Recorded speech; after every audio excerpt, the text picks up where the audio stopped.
Everyone, my name is Shubham Jagdish and welcome back to my YouTube channel. पिछले video में हम लोगों ने पढ़ लिया था कि प्रोडक्ट मिक्स क्या होता है। आज के वीडियो में मैं बाकी सारी चीजें पढ़ाने वाला हूं, तो बिना टाइम वेस्ट किए जल्दी से देखते हैं कि प्राइस मिक्स क्या होता है। प्राइस मिक्स में सिलेबस में क्या है ये पढ़ना पहले जरूरी है। प्राइस मिक्स में हमारे सिलेबस में है मीनिंग और दूसरा है फैक्टर्स डिटरमाइनिंग प्राइस। तो इन दोनों टॉपिक्स को पढ़ना है बहुत डिटेल में। तो मैं आपको आउटलाइनिंग करके और आपको समझाने की पूरी कोशिश कर रहा हूं कि भाई प्राइस मिक्स के अंदर क्या होता है। पहले तो बता देते हैं कि प्राइस क्या होता है बेटा। The term price denotes the money value of a product और service. Price denotes the money value of product और service. It is the amount of money a seller is asking for the product और service he offers for cell.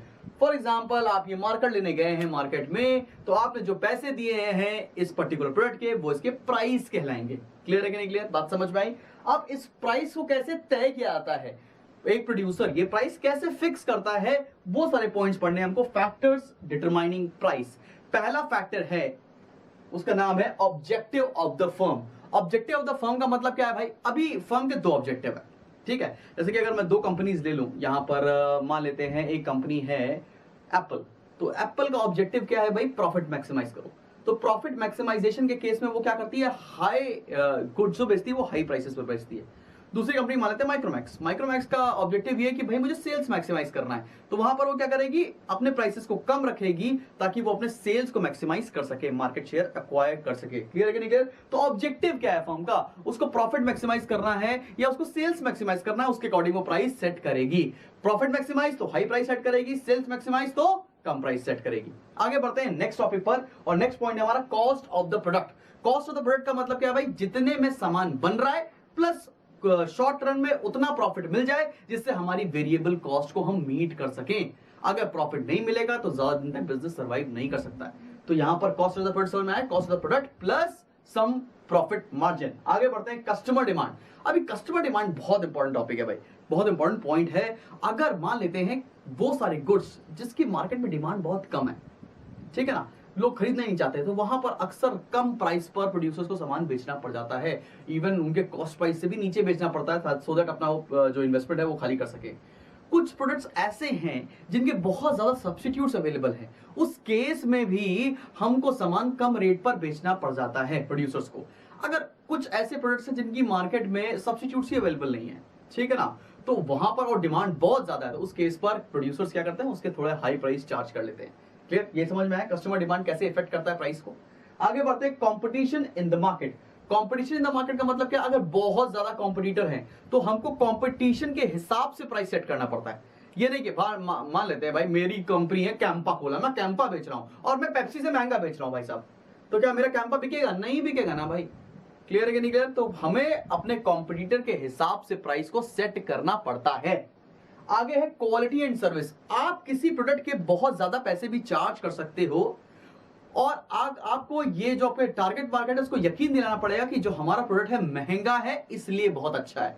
तो quality price relationship जहां पर customer के दिमाग में आता है कि भाई ये महंगे वाले प्रोडक्ट अच्छे होते हैं, तो वहां पर बहुत सारे प्रोड्यूसर्स ऐसे हैं जो हाई प्राइस चार्ज कर लेते हैं। क्लियर? क्या था समझ में आया? इसको भाई फटाफट से नोट कर लो, इजी है, छोटा टॉपिक था प्राइस मिक्स। प्रोडक्ट मिक्स जैसा बड़ा सा टॉपिक नहीं है, नोट करो, बढ़ते हैं आगे। और क्लास तो बढ़ते हैं अपने नेक्स्ट टॉपिक पर, और नेक्स्ट टॉपिक है हमारा प्लेस मिक्स। प्लेस मिक्स क्या होता है जल्दी से देखते हैं बेटा। प्लेस मिक्स का मतलब क्या है बेटा? प्रोड्यूसर्स किसी अलग जगह अपने गुड्स को प्रोड्यूस कर रहे हैं, कंज्यूमर्स एक अलग जगह पर है, तो उनके बीच के गैप को कैसे हम लोग पूरा करें, वहां पर यूज होता है प्लेस मिक्स का। तो लिखा है, refers to the distribution of products to make them available to customers for purchase and consumption. अब इसके लिए चैनल्स ऑफ डिस्ट्रीब्यूशन का इस्तेमाल किया जाता है। चैनल्स ऑफ डिस्ट्रीब्यूशन क्या होते हैं? It serves as link between producers and sellers. Producers और सेलर्स के बीच में जो लिंक होता है उसी को बोलते हैं हम लोग चैनल्स ऑफ डिस्ट्रीब्यूशन। ये क्या फंक्शंस करते हैं? चैनल्स ऑफ डिस्ट्रीब्यूशन में कौन कौन से फंक्शन होते हैं ये पढ़ना बहुत जरूरी है। पहला है सॉर्टिंग। सॉर्टिंग मतलब क्या? एक जैसे कमोडिटीज को, एक जैसे गुड्स का अलग बंडल बना लो, अलग जगह रख दो, तो उसे क्या बोलते हैं? एक जैसे गुड्स को क्या बोलते हैं हम लोग? होमोजेनियस ग्रुप्स बना लेते हैं हम लोग कमोडिटीज के। दूसरा है अक्यूमुलेशन। अक्यूमुलेशन का मतलब क्या है? स्टॉक बिल्ड करो सो दैट मार्केट में सप्लाई कम ना होनी पाए। थर्ड है हमारा एलोकेशन। एलोकेशन का मतलब क्या है? It break stock into convenient packing. अगर हमारे पास स्टॉक बंडल्स में है तो उसको कन्वीनियंट पैकिंग में ब्रेक करने को बोलते हैं हम लोग एलोकेशन। आगे बढ़ते हैं असॉर्टिंग। असॉर्टिंग का मतलब क्या होता है? बहुत सारे गुड्स कस्टमर की डिमांड पर एक ही जगह पर मिल जाए। फॉर एग्जांपल, आप अगर किसी ग्रोसरी स्टोर पर जाओ तो हम तुमको बहुत तरह की ग्रोसरीज एक ही जगह मिल जाती हैं, उस प्रोसेस को बोलते हैं हम लोग असॉर्टिंग। अगला है प्रमोशन। प्रमोशन के लिए बहुत सारी स्ट्रेटजीज होती है, एडवर्टाइजिंग करते हैं तो वो प्रमोशन है, सो दैट ज्यादा सामान बिक सके। और फिर है रिस्क टेकिंग, बिकॉज वो गुड्स मंगा रहे हैं और जो भी ब्रेकेज होगा, पिलफ्रेज होगा, डैमेज होगा, वो सारा बियर करना पड़ता है, तो उसमें रिस्क भी है। अभी कितने levels of channels of distribution होते हैं, जल्दी से वो देखते हैं। पहला है zero level channel. Zero level channel का मतलब क्या है? मैन्युफैक्चरर से डायरेक्टली कस्टमर को बेचना। ये जनरली प्रेफर किया जाता है इंडस्ट्रियल गुड्स में, या ऐसे गुड्स जो बहुत जल्दी खराब हो जाते हैं, पेरिशेबल गुड्स। उस केस में हम लोग जीरो लेवल चैनल का इस्तेमाल करते हैं। आगे है one level channel. One level channel में क्या होता है? मैन्युफैक्चरर बेचता है रिटेलर को, रिटेलर बेचता है कस्टमर को। अगला है two level channel. Two level channel क्या है भाई? मैन्युफैक्चरर, अच्छा मैंने इस पे ये बताया ये कहां पर यूज होता है। जनरली जैसे कि आपका टीवी हो गई, वॉशिंग मशीन हो गया, वहां पर एक रिटेलर अपॉइंट कर दिया था एक शहर में, उसको सामान बेच देता है मैन्युफैक्चरर और वो धीरे धीरे करके कस्टमर को बेचता है। टू लेवल चैनल में क्या होता है? मैन्युफैक्चरर बेचता है होलसेलर को, होलसेलर बेचता है रिटेलर को, रिटेलर बेचता है कस्टमर को। ये यूज होता है जनरली एफएमसीजी प्रोडक्ट्स में, फास्ट मूविंग कंज्यूमेबल गुड्स, वहां पर यूज होते हैं two level channel. Third level channel होता है थ्री लेवल चैनल। वहां पर क्या होता है? मैन्युफैक्चरर बेच देता है एजेंट को और एजेंट करता है आगे का काम। जनरली ये उन तरह के गुड्स में सामान, वो तरह के गुड्स आप इस चैनल से बेचते हो जहां पर मैन्युफैक्चरर पेन लेना नहीं चाहता है, जहां पर बहुत कम प्रोडक्ट लाइन है और बहुत बड़ा मार्केट है। क्लियर है? पार्ले जी के केस में ऐसा ही होता है। मैन्युफैक्चरर बेचता है एजेंट को, एजेंट आगे देता है होलसेलर, रिटेलर, फिर कस्टमर। समझ में आ गई बात यहां तक? जल्दी से नोट करो, फिर बढ़ते हैं आगे। अभी ये टॉपिक बहुत बड़ा है, धीरे धीरे कंप्लीट करेंगे, जल्दी से नोट करो। ऑलराइट क्लास, तो बढ़ते हैं अपने नेक्स्ट टॉपिक पर, और नेक्स्ट टॉपिक है हमारा choice of channel of distribution. बहुत इंपॉर्टेंट टॉपिक है, पेपर में इस साल आपको मिलेगा ही मिलेगा। आइए देखते हुए choice of channel of distribution कैसे पढ़ेंगे इसको। पहला है प्रोडक्ट रिलेटेड फैक्टर्स। अभी हमें डिसाइड करना है कि हमें कौन सा चैनल ऑफ डिस्ट्रीब्यूशन चूज करना है depending upon product related factors के हिसाब से। पहला है यूनिट वैल्यू। अगर कोई प्रोडक्ट कॉस्टली है जैसे ज्वेलरी, तो वहां पर डायरेक्ट सेलिंग होती है, ठीक है ना। जैसे कि आप एग्जांपल बताओ, Tanishq is operated by Tata, तो टाटा ने तनिष्क अपना खुद का डिस्ट्रीब्यूशन नेटवर्क खोला और डायरेक्ट सेलिंग कर रहा है, बिकॉज यहां पर गुड्स महंगे हैं। दूसरा है less costly products. Less costly products के केस में लॉन्ग चैनल्स यूज होते हैं, मतलब इनडायरेक्ट चैनल्स यूज होते हैं। इनडायरेक्ट चैनल्स कौन से हैं? 2 लेवल 3 लेवल, ठीक है ना। समझ में आ रही बात? 1 लेवल, वो सारे इनडायरेक्ट चैनल्स हैं। उस केस में आप जो सस्ते सामान है उसमें लॉन्ग चैनल्स का भी इस्तेमाल किया जा सकता है। पेरिशेबिलिटी, जो गुड्स जल्दी खराब हो जाएंगे वहां पर डायरेक्ट चैनल का इस्तेमाल होता है, और जो गुड्स खराब नहीं होंगे, ड्यूरेबल है, वहां पर इनडायरेक्ट चैनल्स का इस्तेमाल होगा।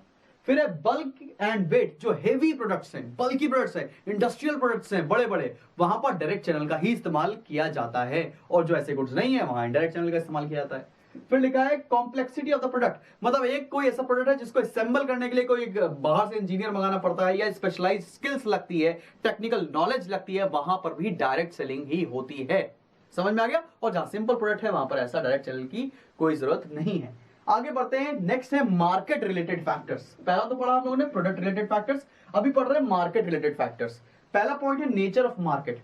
अगर हमारी जो मार्केट है वो कंज्यूमर मार्केट है, तो वहां पर हम चैनल लॉन्ग चूज कर सकते हैं या इनडायरेक्ट चैनल इस्तेमाल कर सकते हैं। लेकिन अगर हमारा गुड्स जिसको हम बेच रहे हैं वो इंडस्ट्रियल मार्केट है, तो वहां पर शॉर्ट चैनल ही रखना पड़ेगा या डायरेक्ट चैनल ही रखना पड़ेगा। आगे बढ़ते हैं साइज ऑफ मार्केट। अगर बहुत कम कस्टमर्स हैं, बहुत थोड़े कस्टमर्स हैं, तो हम उनको सामान डायरेक्ट चैनल के इस्तेमाल से बेच सकते हैं, और बहुत लार्ज नंबर में आपके कस्टमर्स हैं तो वहां पर इनडायरेक्ट चैनल का इस्तेमाल करना पड़ता है।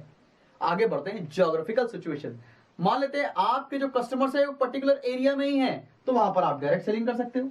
लेकिन अगर आपके जो कस्टमर्स है वो वाइडली स्कैटर्ड है, अलग अलग जगह पर है, तो वहां पर आपको इनडायरेक्ट चैनल का इस्तेमाल करना पड़ेगा। समझ में आ रही है? मैंने कीवर्ड्स के साथ लिख दिया है, जहां पर सिमिलर कीवर्ड्स है इसलिए वहां पर नहीं लिखा है। आगे बढ़ते हैं size and frequency of order. अगर बहुत कम लेस फ्रीक्वेंटली आपको ऑर्डर मिल रहा है लेकिन लार्ज नंबर में मिल रहा है, तो वहां पर आप डायरेक्ट सेलिंग कर सकते हो, और जहां पे बहुत फ्रीक्वेंट ऑर्डर्स मिलते हैं वहां पर इनडायरेक्ट चैनल का इस्तेमाल किया जाता है। तो ये क्या पढ़ा हम लोगों ने? Market related factors. अभी बढ़ रहे हैं कंपनी रिलेटेड फैक्टर्स पे, और ये बड़ा इंपॉर्टेंट है। कंपनी रिलेटेड फैक्टर्स का मतलब क्या है? पहला पॉइंट है फाइनेंशियल स्ट्रेंथ। वो कंपनी जो साउंड है, जिनके पास बहुत पैसा है, वो खुद का चैनल ऑफ डिस्ट्रीब्यूशन सेटअप कर लेते हैं, मतलब डायरेक्ट सेलिंग करते हैं। जैसे कि रिलायंस एक बहुत बड़ी कंपनी है और वो अपना खुद का डिस्ट्रीब्यूशन नेटवर्क सेटअप करती है कोई भी सामान बेचने के लिए। दूसरा है डिजायर ऑफ कंट्रोल। कोई कंपनी चाहती है कि मेरे को बहुत टाइट कंट्रोल रखना है ऑन माय सप्लाईज, तो वो खुद के चैनल ऑफ डिस्ट्रीब्यूशन से या डायरेक्ट सेलिंग करना पसंद करेंगे।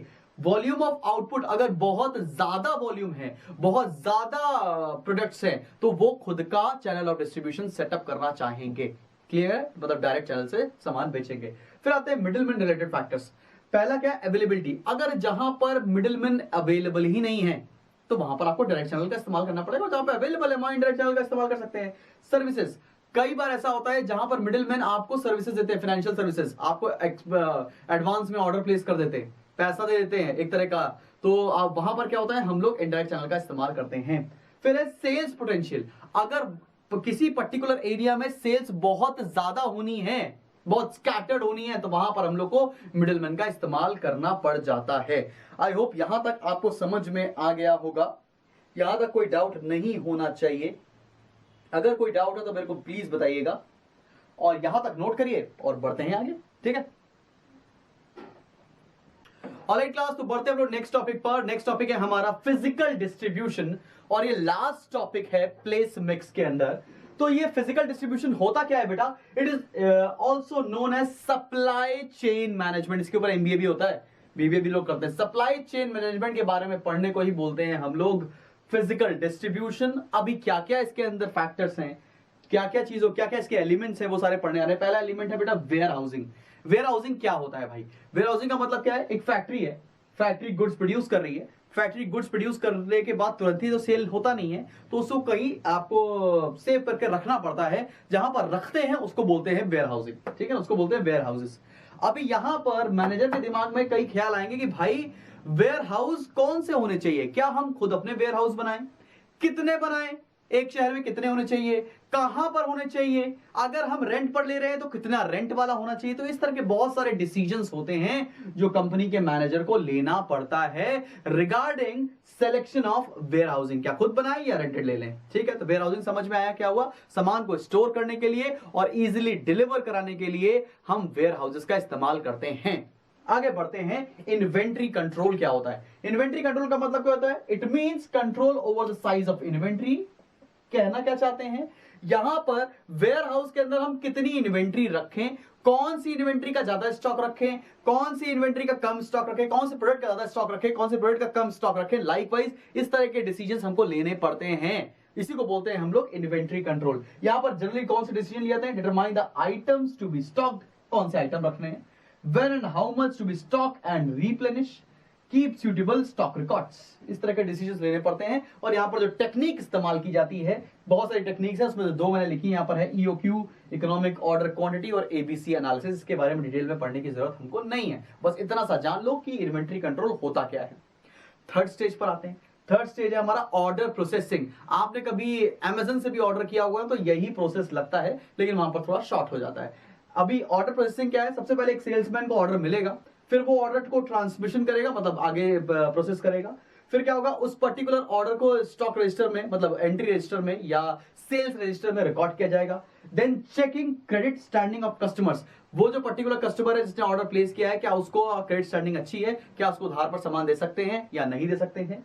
फिर क्या है? Procuring goods and packing them. उसके बाद जब सब ये सारे डिसीजंस हो गए तो हम लोगों ने गुड्स मंगाए और उसको पैक किया, फिर शिपमेंट एंड इनवॉइस, शिपमेंट निकाल दी, और फिर है रिजर्व पेमेंट, मतलब उससे पेमेंट सिक्योर कर लिया। तो इतना ज्यादा स्टेप्स फॉलो होते हैं ऑर्डर प्रोसेसिंग के अंडर। क्लियर? लास्ट स्टेप है ट्रांसपोर्टेशन। ट्रांसपोर्टेशन बहुत है भाई, जब आपने शिप कर दिया तो आपका सामान कैसे डिलीवर किया जाएगा, उस प्रोसेस को बोलते हैं ट्रांसपोर्टेशन। अब भाई आज की डेट में देखिए, अगर कुरियर किया जाता है एक सिटी से दूसरी सिटी या एक स्टेट से दूसरे स्टेट, तो सबसे फास्टेस्ट मोड होना चाहिए, तो हम लोग वहां पर एयरप्लेन यूज करते हैं। बल्कि गुड्स भेजने हैं तो रेलवे से भेजते हैं, पेरिशेबल गुड्स भेजने हैं तो और जल्दी एयरप्लेन से हम लोग सामान भेजना शुरू करते हैं, या वहां के लोकल वेंडर से सामान ले लेते हैं। तो ये पूरा प्रोसेस है, और यहां पर जाकर अब खत्म होता है प्लेस मिक्स। अभी जो अगला आने वाला है ना, वो थोड़ा सा और बड़ा है, प्लीज वेट और जल्दी से नोट कर लो।